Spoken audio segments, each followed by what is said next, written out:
off the video. You're talking about Saliba, aren't you, you cheeky guy? Chelsea are going to win another title before Hey, Arsenal look. do. Listen to the question. Chelsea are going to win another title before Arsenal do.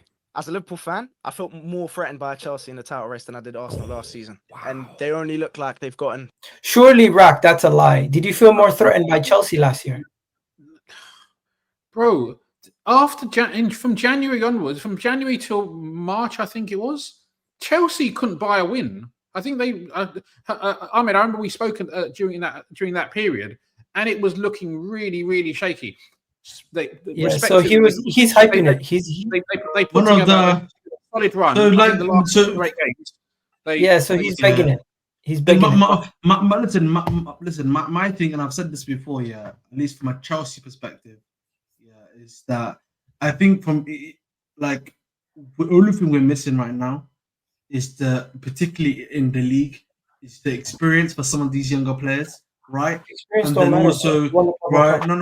But that just makes you a cup team, in my personal opinion. We're in the Club World Cup, we're in the Conference League. That makes you a conference team. There is a gap, in my personal opinion, between being a cup team and then being a league winning team, in my personal opinion. I think Rack understands that as well. So my problem is right now Can I finish the video and then we can come back to you? Of course. Better since that. I mean, obviously they won the Conference League. We just seen them win the Club World Cup quite convincingly as well. I think they're a good side, and I think they could definitely do big things next season. Well, I agree with his point, though, because you know what Chelsea are doing? I know we kind of laughed at their transfer business, but what they've done is they've accumulated a squad of very good young players, and they're all going to improve, you'd imagine. And what does that improvement look like? Is like we were saying on the podcast with Harry, like Levi Colwell, I know last season we didn't look at him as much, but if he just makes 10%, 20% improvement on his levels, which he could do as a young player, you're looking at a very, very good centre back there. So he's fit. I think that statement is a fact. Chelsea will win the Premier League before Arsenal. I think so as well. Chelsea. See, I think their logic is illogical because Arsenal still have a young team also. They can also improve by 10% each and get better. The thing is, though, listen, I'm not going to... before I get to Arsenal, I'm going to talk about my club first. I think for us, it's about obviously improving, right? In terms of being... the thing I'm looking for this season is for us to be consistent over the whole season, Egal, right? Making sure we're consistently in top 4 this season. We should be competing on some level where we'll compete for a while, but obviously we still don't have that necessary know-how and experience to compete fully for the season, but we should be consistent. That's what I want to look at this season. Consistency is the key for me. And then win FA Cup or Carabao Cup, or make sure we make a run in the Champions League and win the Champions League. That's what I'm looking for as a Chelsea fan. And I think any Chelsea fan would agree with me with that. I think the argument, though, against Arsenal, and this is the thing I've said to you before, Egal, if you keep doing the stuff you've been doing this season, the season before that, those little errors and stuff like that continue to happen, right? All it takes, bro, is us to have another good season like this, and then the season after this, bro, to push on and win the title. So I think there's a necessary logic to that. I think in terms of the young player argument, yes, you have Wanyera coming through, Miles Lewis-Skelly, obviously Mosquera is quite a young guy too, right? So it doesn't necessarily balance out in the sense that you still got quite a lot of your players are now a lot more mature. I think that's fair to say, I know that the vast majority of your squad is mature. Gyökeres, for example, now in his squad is a mature player, 27 years old. Saka is 24, 25. He's playing the league now for quite... Are you adding 2 years to his age? Wait, what? Saka's 24, no? Saka's 23, no? 23. Either way, he's 24 in like a couple of months or something. Either way, like 23. If he's 23, he's still fine. My argument still stands in the sense that he's still played many a season in the league, right? He turns 24 in September. So it's 2 months. But essentially, listen, Odegaard again played many seasons in this league already. Martinelli, Trossard, your what's it called, Rice, etc. I think everyone here gets the point. You guys have played in the league consistently until that competing level for quite a while, and it's not happened for you. So if it doesn't happen for you again this season, there's a real possibility that we can overtake you, bro. That's one conversation. Fair, you definitely. But the conversation is: do you think Chelsea will start winning things before Arsenal do? Do you think Chelsea? We've already started that, have we not? Have we not already started that? What you mean by forget about the Conference League. We're talking about the League or the Champions League. All right, if you mean League and Champions League, I think we're more likely to win a Champions League or League. than you, right? No, sorry, we're more likely to win a Champions League than you.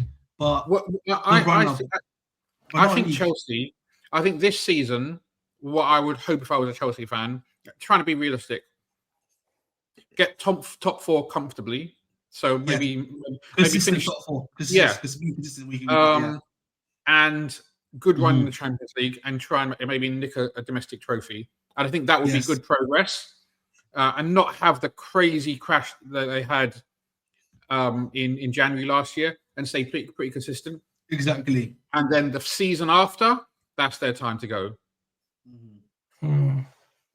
All right. Yeah, that's why I literally said that, actually, funnily enough, before you. Hey, you know what? Before we get on to the next topic, do me a favor, guys. Hit that like button, hit that subscribe button. We've already talked about the bold claim that everyone thinks. So, Rak, you agree with me? Are Arsenal still favorites right now? Ahmed saying Chelsea, right? I mean, Arsenal have a better team, and I think Arsenal will challenge for the league next season. Yeah. So, but your clock is ticking, because some of these players. Do you think Arsenal will get over the line and win something next season, or do you think Chelsea are more likely to overtake us and win things before we do? When you say it depends, something, you mean league or Champions League, or do you mean? I think Arsenal will win the domestic trophy. The major honors. No, because I will beat them. We're winning. So you're saying Liverpool are going to win the league and the Champions League, and Arsenal have no chance of winning either? No chance. Why are you saying no chance? I mean, the thing is, like, I'm working in black and white. What are you saying? Because I want to know what you're saying. I'm saying we're a better team than you. We win the league. Okay, and who wins the Champions League?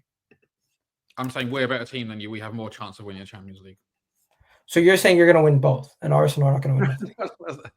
Okay, I'm going to both competitions confident that you're going to win it. Yeah, of course. So you're basically saying Arsenal's going to miss their window, because you said we have a short window. Look, if you're asking me to bet against my team, I'm not willing to bet against my team. I think we are better than you. Could shit still hit the fan? Could something go wrong and we don't win them? Yeah. Could you the Champions League, when it comes to knockout rounds, Arsenal have a solid defense. Sometimes a solid defense is enough to get you through, right? So it's different. But pound for pound, we're better than Arsenal. Pound for pound, I think PSG are better than Arsenal. Pound for pound, Barca, I'm not sure. How is it pound for pound when they spend way more money than us? Literally double. Not money. I mean, as a team. No, but that's the definition of pound for pound. It's based on how much pounds you've spent. This is how good you are. No. He means that in terms of like player for player. Player for player, bro. Yeah. Player for player, pound for pound, for the money they've spent to the quality we have more quality based on the money we spent. The wording is wrong. That's all I gotta say. No, it's not. It's wrong. Like saying pound for pound, Chelsea's better. Of course they're better. They spent $2 billion. When people say pound for pound in boxing, do you think they're talking about money? They're talking about weight per. Weight. Okay. They're talking about in your weight class. You're one of the best. Quality. I'm saying quality, player for player, quality for quality. Okay, when you speak about pound for pound in footballing terms, I'm talking about money spent compared to quality. Okay, then I say. So for example, last year, pound for pound, Newcastle. Then I say pound for pound, the best team in England is Brighton. No, pound for pound, the best team last season, based on money spent, was Liverpool and Nottingham Forest, because they didn't spend too much money and they were quite decent. Okay, we're having a totally different conversation. If I'm not mistaken, is that not how you speak when you refer to pound for pound? No. Listen, when we talk about pound for pound, like I'm going to use like boxing for example, right? Someone that's pound for pound the best boxer means that they fall in different weight classes, like whether it would be, and they have been found to be the best like pound for pound fighter in terms of within those certain classes. But like when we're talking about pound for pound the best team, right? We're talking about in terms of ability wise, skill wise, and getting the job done. I'm not gonna lie. I've heard Terry refer to pound for pound as money spent compared to performances. Yeah, I think. Well, I would have to disagree with that take then, because we're not talking about from a financial argument. That's the problem. That's the difference. No, but I've definitely heard that reference. I understand pound for pound is comparing the two of them, but I have heard the reference of financial in comparison to pound for pound. But hey, there But you in go. this case, but we made it clear to you in this case, it's not a financial thing. Yo, man. total eclipse. I don't know what you're talking about, but relax. Let's get into the main topic then. Before we go any further, please do hit that like button. Please do hit that subscribe button. Also, hopefully you enjoyed this video. Please do hit that like button, hit that subscribe button if you haven't already done so, and leave a comment down below what you thought of that video you just watched.